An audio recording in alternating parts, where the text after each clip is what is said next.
మండలం ఆత్మకూరు ప్రాంతం. నాడు అన్యాయానికి గురైన దళిత కుటుంబాలకు ఈరోజు న్యాయం జరిగింది.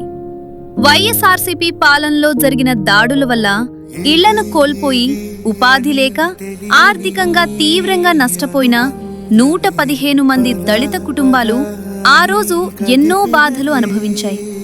కాని బాధలో ఉన్నవారిని ఎప్పటికీ వదిలిపెట్టనని నాడు చంద్రబాబు నాయుడు గారిచ్చిన హామీ ఈరోజు కార్యరూపం దాల్చింది.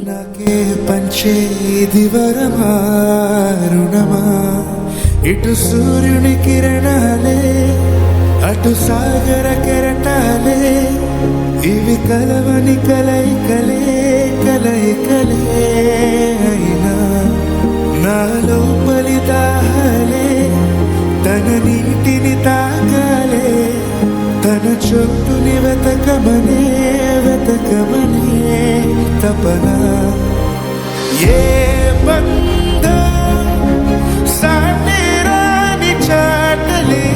ఆత్మకూరు నుంచి ఇక్కడికి అన్నగారి కాడికి వచ్చినాం, బెమ్మారెడ్డి అన్న కాడికి.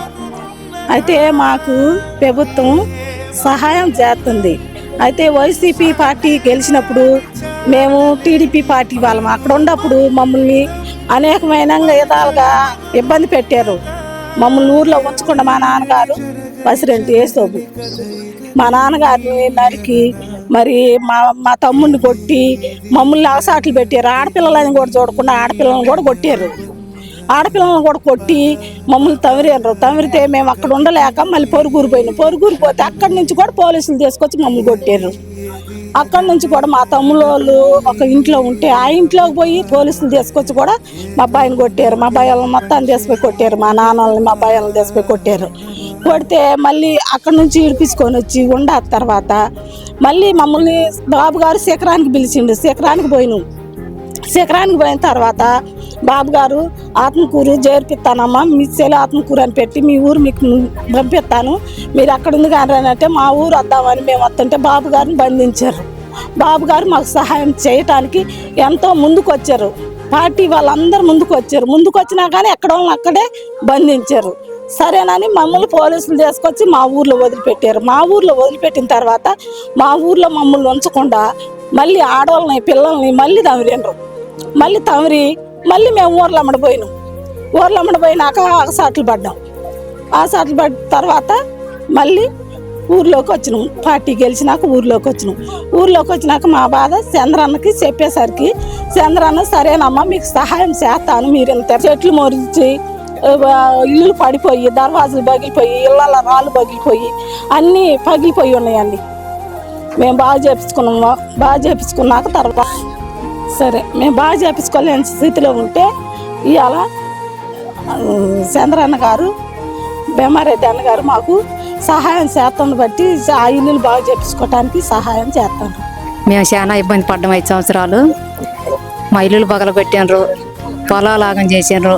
ఎక్కడైనా మగ పిల్లలు దూరాబారున్నా కూడా తీసుకొచ్చారు, కేసులు పెట్టారు, చాలా గందరగోళం చేశారు. 5 సంవత్సరాలు అద్దెలు కట్టుకోలేక అల్లాడిపోయినాం. మా పెద్దవాళ్ళని కూడా చాలా ఇబ్బంది పెట్టారు.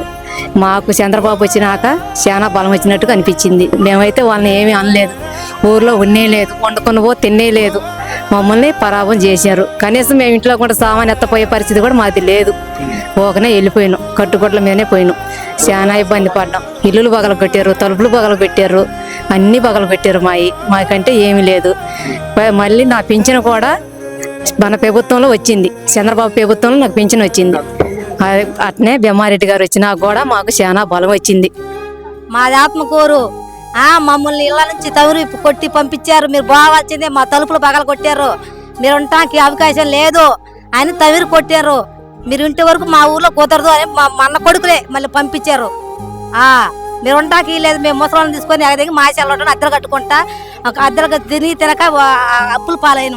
ఇప్పుడు అయ్యగారు మాకు సాయం చేస్తాడంటే మేము వచ్చినాం అందరమే. మాకు సాయం చేస్తారు, మాకు బెమ్మారెడ్డి గారు చేయాలని ఏదో ఒకటి సాయం చేస్తాడు. మంచి ఒక లచ్చి ఇచ్చా ఇల్లు శుభ్రం చేపించుకొని ఆయన తరపున ఎట్లా కట్ట మేము అందరం ఆడ ఉంటాం. అయ్యా